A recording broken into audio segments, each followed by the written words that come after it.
Hello, all you hardcore boxing fans out there. How are you doing? It's Russ here from Porky's Corner. Today we're joined by Simon from Bristol. How are you doing, Simon? Yeah, good, mate. All right. Enjoying the long Easter bank holiday weekend. Yeah, it's not a bad one today, is it? Yeah, it's all right. It's probably a cooler day out of them so far. So it's a bit grey and overcast here in Bristol. I don't know what the weather's like where you're based. Yeah, it's quite breezy, but the sun's out, so that's good, isn't it? Yeah, you're blessed up north today for a change. Yeah, it's usually raining where we are, Simon. A lot of things have gone on since we last spoke. Do you want to take the floor? Help me out. So we've had a couple of a few events. We've had some Queensberry shows. We've had the Matchroom show in Gibraltar. There's also been the Carl Frampton show. Well, televised part was only his fight on Channel 5. So there's been quite a lot of activity from the UK side as well. So, which any particular focus you want to kick off on in terms of those? Sorry, I'd like to start with Frampton fight and then back up to last weekend. If that's all right. Yeah, for sure. Oh, it's fresh in everybody's mind, isn't it, the Frampton defeat? It was pretty one-sided for Herring in that fight. In terms of the I think the first 3 rounds were pretty much a shutout for Herring. Frampton only having minor success, but it seemed like to trouble Herring, the only way you were going to trouble him is if you were able to get onside, bully him a bit. He seemed a bit unsettled when he was cut. Yeah. But then a couple of rounds later, he timed that shot for Frampton, the lead left, which put him on his backside. It wasn't the ultimate finishing shot. The uppercut was lovely. The timing on that shot was lovely. I mean, he didn't throw it with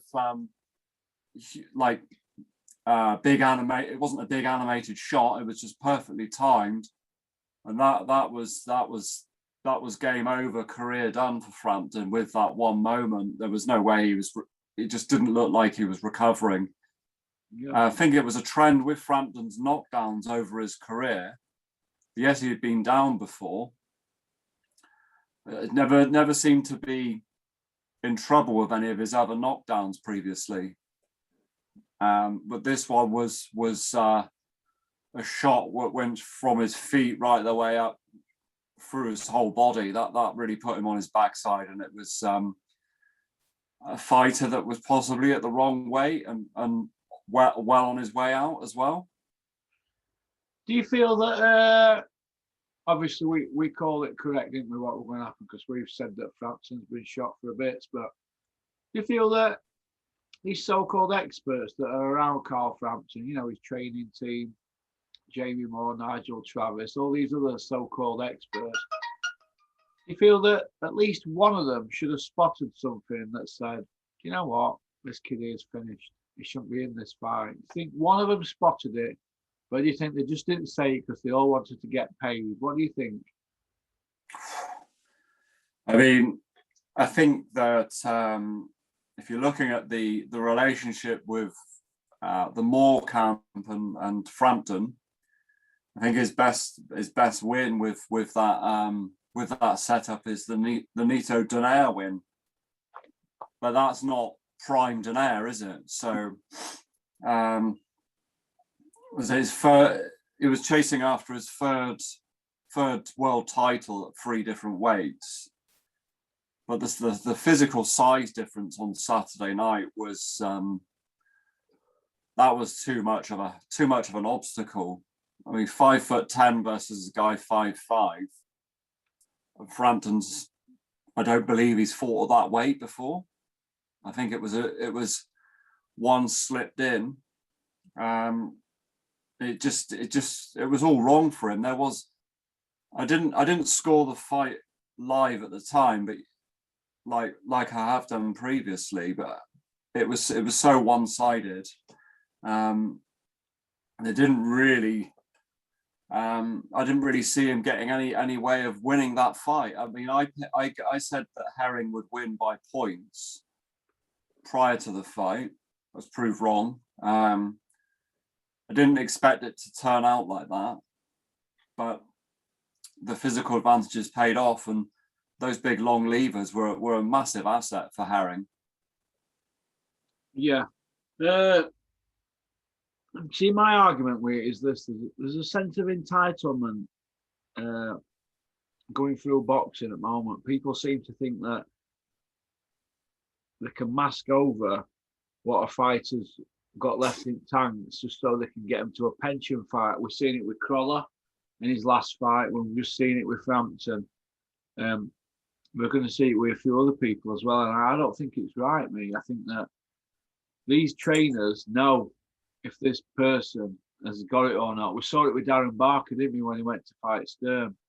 He didn't do no road work, and they held him together by glue, didn't they? It was another fella fighting injured. Yeah. So well, Frampton maybe might not have been injured, but a shell of a man. But we've seen that for a while now. Maybe all the court cases, battles he's had outside the ring, maybe that might have took its toll on him. But I don't want to remember Carl Frampton like that other night, because it was sad to see. Sad to see. And people profited out of that. I just don't agree with it. Well, for me, Carl Frampton's last meaningful fight was when he lost to Josh Warrington. That was 2018. Yeah. So you look at his record, you've got between Warrington and Herring, you've got Tyler McCreary and Darren Trainer as his two opponents before a world title fight. There's no consistency of activity. There's no good quality level of opponents to really figure out what position you're in before going in. I mean, I don't think Herring is top of the tree. I mean, he's decent and he's good. There'll be fights that cause him problems, and he's at 35. So he'll be going for he'll be taking his career in a similar angle now. He came into boxing quite late because he was in the US Armed Forces. He started his career 3 years later than Frampton. So there'll be question marks for me from the Frampton camp just over that. I've been pro 3 years longer than this fella who's come in from the US Marines and has given me a bit of a pasting. That would be the major concerns for me, looking at now coming out, not just losing, but like you're looking at 3 years more experience for Frampton in the game, and that was an emphatic hiding. We have weight divisions, Simon, for a reason, because fighters are not superheroes. There's only ever been one superhero going through weights, that was Manny Pacquiao. The rest of them, they didn't go too far with the weights. You know, like Mayweather didn't go that far. He didn't go above light middle. And when he did fight light middle, he was fighting De La Hoya who come through the weights. He weren't fighting some big light middle, were he? Roy Jones, he didn't pick the giants at heavyweight, did he? He picked like John Ruiz, which were like maybe a blown up cruiser type guy. He wasn't a big giant, was he, Ruiz? And well, that was David Hayes, arguably his best win at heavyweight was the John Ruiz performance. So yeah. That's a similar sort of. I know Roy Jones covered more weights than Hay, but it's a similar measure of a small heavyweight. But Frampton, because of his height and his arm length, going through the weight divisions were always going to be dangerous for him, in my opinion. I couldn't work that out, really. I could see him wanting to make history, trying to get 3 weight divisions, but he barely limped over into the second division when he won that second 2 weight, didn't he? Do you know what I mean? So I don't know what to make of it, to be honest, but I think it was a cash grab. I think everybody around him knew that he was finished, but they wanted to get paid. And that's just boxing, isn't it? Do you not think that's a problem, the way in which the sport's marketed and sold to fans? Oh, he's going to be a free four-weight world champion. It's like, well, you've never, these particular examples, have they ever been undisputed at any of the weights and things like this? I don't think not many of them are going through and being undisputed. They're just pinching a belt at another weight and saying I'm another weight champion, a bit like Broner did. Bit like Canelo did, really, when he pinched that Rocky Fielding belt. Do you know what I mean? Which were a regular belt, wasn't it? Well, the Rocky Fielding links us back to the same stable. And going back to that Frampton fight with Donaire, is that Jamie Moore's best win as a coach? Nonito Donaire? Maybe. What about Rocky Fielding beating Zuga? That's probably a good win for Jamie Moore, isn't it? Get the W. Yeah, that could probably be his best win. But the obvious debate that comes around the boxing circle is what would Frampton have fallen off so heavily if he'd stayed with the previous coach? I'm not saying previous management company, because we all know the financial problems. What I'd like to see is sometimes coaches and trainers focus on that as their function, and that's where the problems stay. Financial issues can stay separate from the boxing training. So yeah, I see what do you mean. Like, would he have done better with Shane McGuigan? Maybe, but when you've got Shane McGuigan's family involved in his finances, there's a conflict of interest there, isn't there? So the trainer has got the fighters' ears and eyes all the time, and he'll report back to the dad because blood's thicker than water. And I think it needs looking at things like that. I just think that's a dangerous way to operate with. I think that after all that, Shane McGuigan lost fighters as a coach, and what he done with those fighters was a very credible set of work. And then he's kind of now got to the stage where he's rebuilt a stable of fighters, and he's looking good again, Shane McGuigan, in terms of you've got Fowler, Okolie, names like this who are coming up. The Okolie especially. Okolie could be, if he's picking the right fights, he could be the first British undisputed cruiserweight champion with his gold grill in his mouth. Well, exactly. If he puts the grill on, that'll just finish off the puzzle, wouldn't it? All the belts and a gold grill. Pussy in a split. But yeah, so it's just. Sorry about that. Bless him. Lawrence is doing the rounds on Twitter at the moment. Lawrence is. Yeah. I'm sick of seeing Lawrence Okolie all over social media. We never had a peek at him before he brought that song out. No, he's going for all streams. World titles, book, and music video. He's a character, and let's hope that he comes out of his shell a bit now. He's won a world title, and of course, he's managed by Big Dossa Femi. Yeah, that's not much else to say about that, really, at the moment, is there? There isn't anything to say. Okay, so we've spoke about Carl Frampton. What next for Carl Frampton?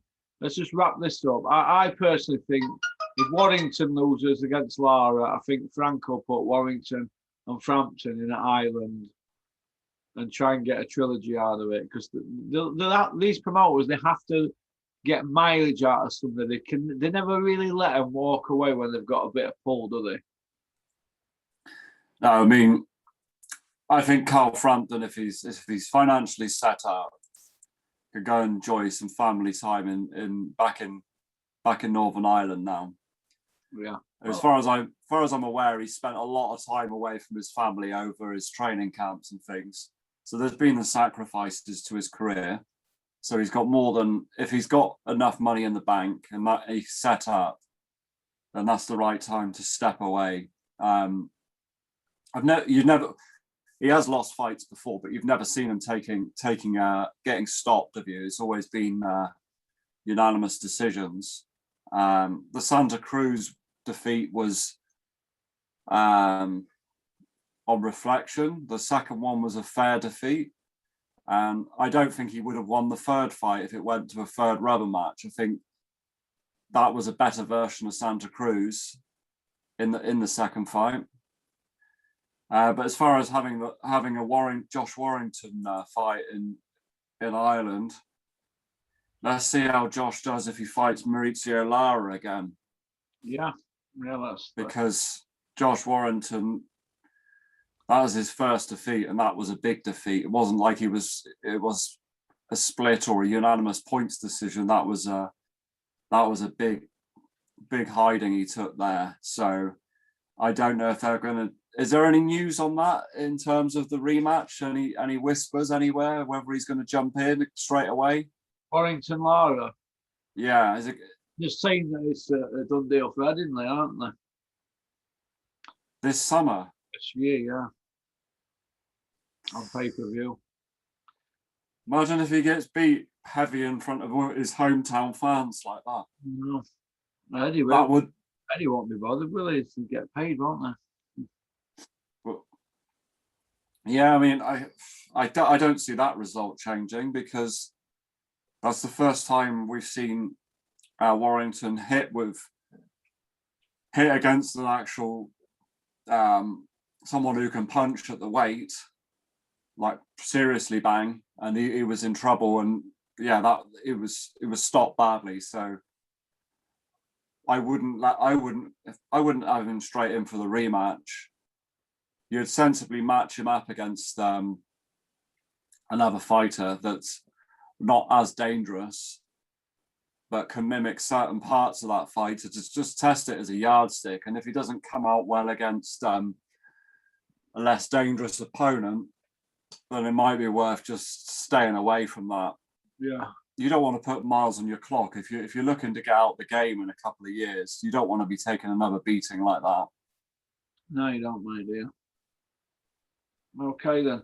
Do you want to back up to Bricktop's 2 shows last weekend, Simon? We'll have a quick chat about them. So we had one on the Friday and one on the Saturday, didn't we? Back to back. Yeah. I mean, the Saturday show was, I mean, most people were still watching the Matchroom show, the pay-per-view. Yeah. So we had the Friday. What was the Friday night one? I've got the Saturday night one in front of me. The one we Sonny Edwards doing the pundit work in the studio. I can't. Who was on the? Do you know? Remember any of the bouts? Was it? No, it couldn't have been that memorable to me. Was it the Dennis McCann show, or was that the Saturday one? I think I forget now. It's what day we on here Monday, so it's like 10 days ago, isn't it? The David Adelaide one was the better show. The Saturday one, although David Adelaide, they put him in with a knockover, didn't they? On the Saturday. Yeah. I mean, we had Willie Hutchinson getting stopped. Willie Hutchinson, what did you think to that, Simon? He was emphatically stopped. And I mean, fair play to Lennox Clark, because he, I didn't know much about Lennox Clark, so hats off to him for putting in a good performance. But looking at the Hutchinson record, he wasn't fighting at super middleweight until that fight. So he dropped down a weight division. First time, yeah. But if he's getting taken out there by light at super middleweight, think about the domestic light heavyweight fights he could be having. He would get absolutely destroyed at light heavyweight domestically. Callum Johnson, Yard, Buatsi, Lyndon Arthur, they're all going to, those fighters, just to name them, they're going to take Hutchinson apart big time. Lennox Clark put it on him and stopped him. So Hutchinson, his record before that fight was terrible. A lot of fighters were losing records. Yeah. What do you think is going to happen to Hutchinson? Do you think he's going to leave Flex Wheeler? Is Dominic managing him as well as training him? I'm not sure, but I would have thought he'd be controlling him, telling him what to eat and when to eat it, and what to train, and all that. Put celery in your fridge, not bags of Maltesers, all that kind of thing. He's an expert, isn't he, Dominic, in his own head. He's a vitamin king. So he's the go-to guy when you want spinach, aren't you, Dominic? Come see me. Yeah, it's that. I mean, has he believed the trainer's hype behind him in terms of it being a world champion in the next few fights, things like this? Because it just seems like he's been totally misguided. Lennox Clark, yeah, good. It's got a good record. He's had one defeat, and Lennox Clark has been in with better fighters than Willie Hutchinson. So for me, Hutchinson's got to test himself, not a British level, but he's got to actually face proper English. He's not an English fella, he's Scots, but he's got to fight, let's say, English level opponents first of all, if he's going to try back at that super middleweight bracket. You've got to fight somebody with a heartbeat, Annie, because he's only fought 2 out of the 14 who've got winning records out of the 14 fights. Now, that's not good enough as far as I'm concerned. To be going in with Lennox Clark, he's not experienced enough. Plus, they boil him down at weights. Like I said to you earlier, fighters are not superheroes. They can't keep taking weight off and then expecting them to perform and have strong chins. It's just an observation. No, I agree. It's there. I think sometimes we've got a lot of boxing weight classes at the smaller weights, and then you've got like light, heavy, cruiser, then heavyweight. There's not so much separation at the top end, but messing around too much at these weight classes is going to cause people problems. It's the obvious weight cuts, things like this. If you're traveling to fights, flying, it all adds extra tension and stress on the body to make weight. That's always there was questions over Herring coming into Dubai with only less than a week to go. For his fight at the weekend, it was like, is he going to be able to make weight with flying in at the last minute? And fortunately, he did, and we had a fight. We had a good fight, really. But in terms of Hutchinson, it looks like it's going to be a rebuild job if he wants to carry it on. But that stoppage reminded me of Tony Bellew in the corner against Adonis Stevenson when he was plastered around all over the place. Yeah. And he moved up a weight after that, didn't he? Well, yeah, but I mean, if Hutchinson moves up a weight, there are a lot heavier hitters than Lennox Clark at the light heavyweight in the domestic scene. So it's a kind of, it's a dead end for him, really. He will have to fight another puncher at certain points. He can't jump around weight classes to avoid these big hitters. Yeah. All right then. What else do you want to sort of talk about? The David Adelaide fight. I haven't seen that. So I've seen the highlights of Dennis McCann, which again he's looking very sharp. And we like Dennis, don't we? Yeah, so far so good. He's looking like he's got a good skill set. He's fairly sharp with the interviewers as well.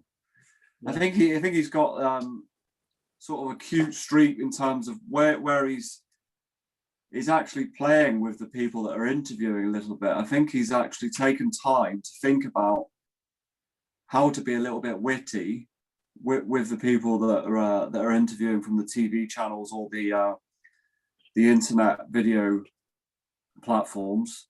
Yeah. I think there's potential.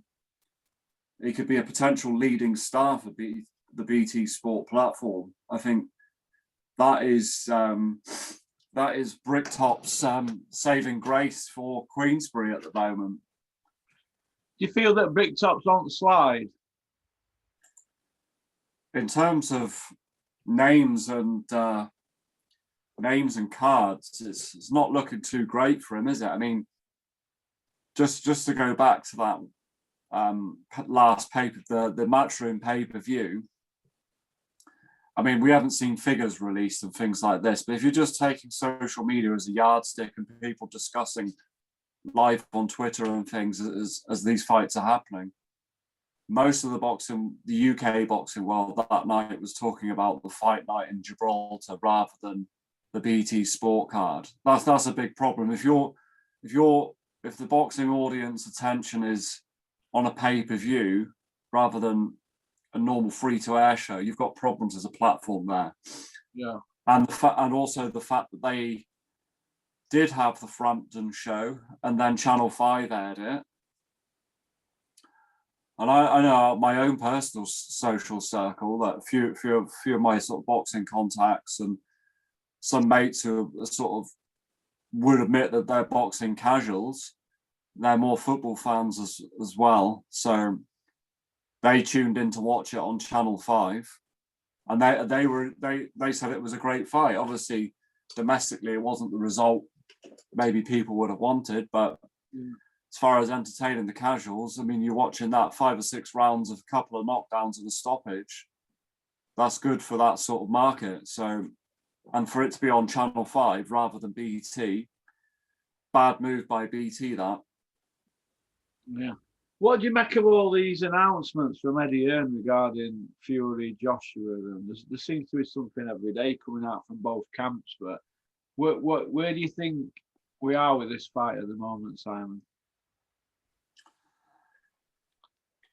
I don't think anything's nailed on for this year. Certainly, it's just unrealistic. If you want a gate of 80 or 90,000 with the world's current issues, that's just not achievable, regardless of where you are in the world. It's a headache.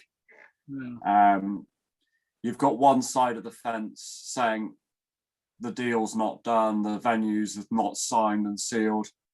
Then you've got the Matchroom side saying it's all agreed, we're on, announcement coming this week. Then we got another week that's gone by. Oh, we got an announcement coming. I just think that once the Matchroom side they're just repeating the narrative to try and stay relevant in the mainstream news. Yeah. Because the other stage it starts to disappear from the mainstream sports news, that's when they've got issues getting in the mega money from the pay-per-views or the gate receipts. And I think they're fearing the interest disappears. That's the strategy behind it. They're coming out with the same announcement every 2 or 3 days, and it's like, and we just heard that, and is it another news outlet? Then you check out news outlet, isn't it? No, I tend to know quite a few of these people putting stories out. You think, oh, that's his mate, and it's repeat, recycle. I think it's getting a bit boring now. They're playing with fans' emotions, and and I've got people coming up to me in the street saying they're as confused as us. There's something wrong, isn't there? I mean, yeah, it's the problem with the way in which boxing is structured and all the different organizational bodies and promotional platforms. It just muddies the water so much, and you're getting these sort of like once in a generation fights that they're just petering along, and then when they do happen, fighters are past their prime and things like this, and that's why boxing won't elevate to its potential as a sport and package as a whole. So if it had, like, if you take the UFC, even WWE, and then football, you're always consistently getting a strong package. And in football and UFC, as an example, you're getting the best teams generally will play each other at some point in the top competitions.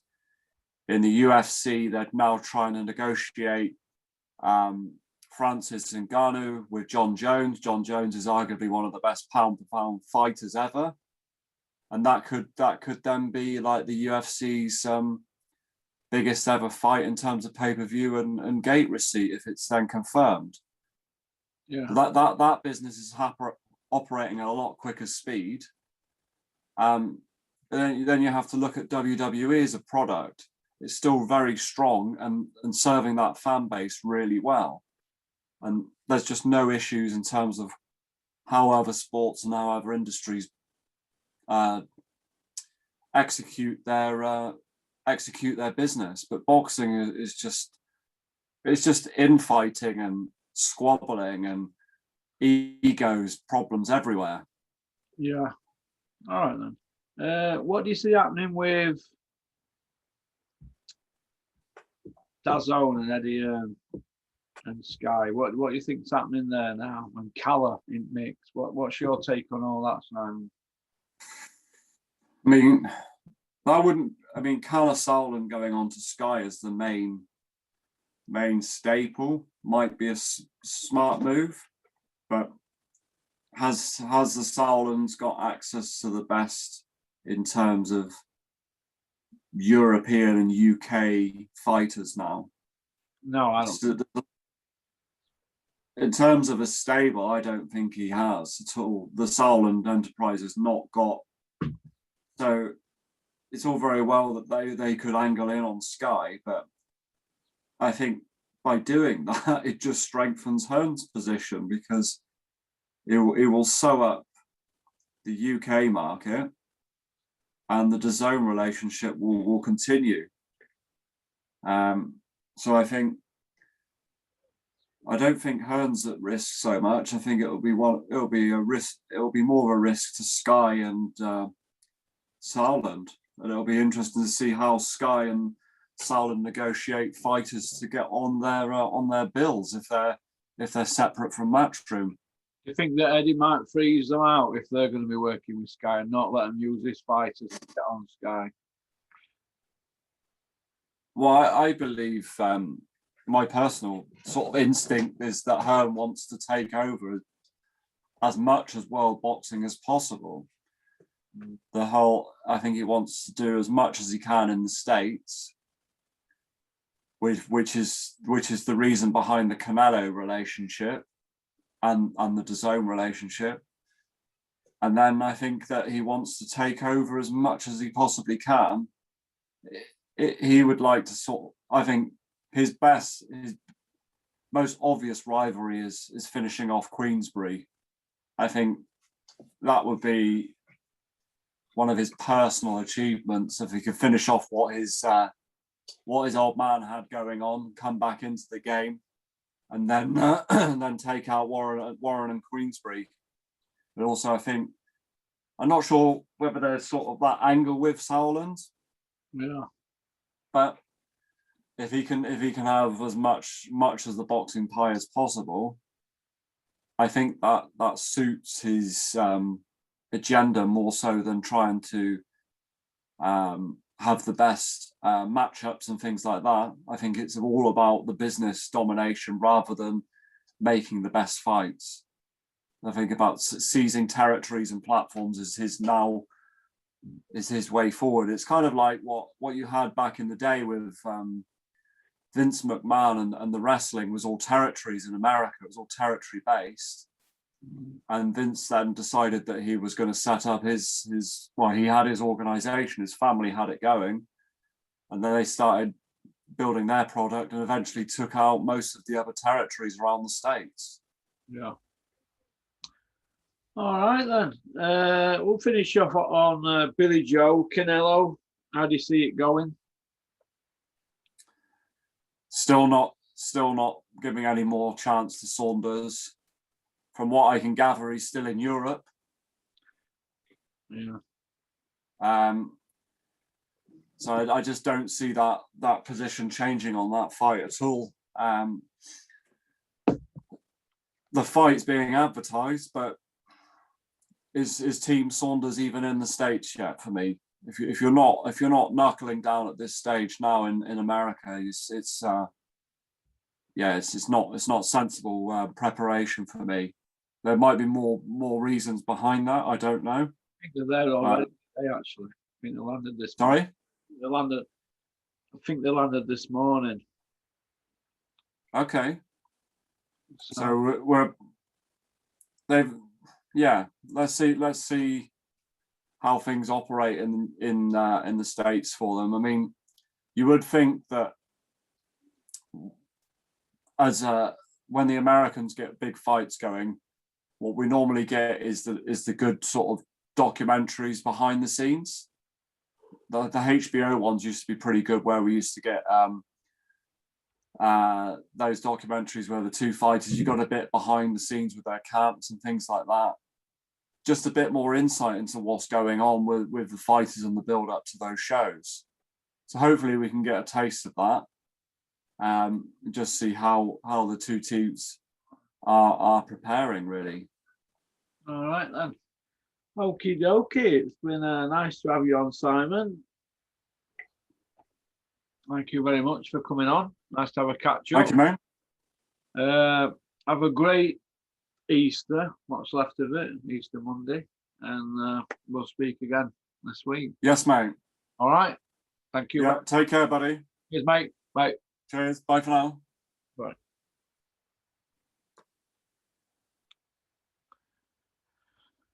Well, that was Simon from Bristol. Nice area. The smart gentleman expecting a baby. I think we'll put this on the members area. Get you your first one up for a month, and let you all have a nice watch over Easter. All right then. Well, thank you for tuning in. Don't forget to like and subscribe, and have a great day. I'll turn this off here. I got clever. That goes Scooby Doo.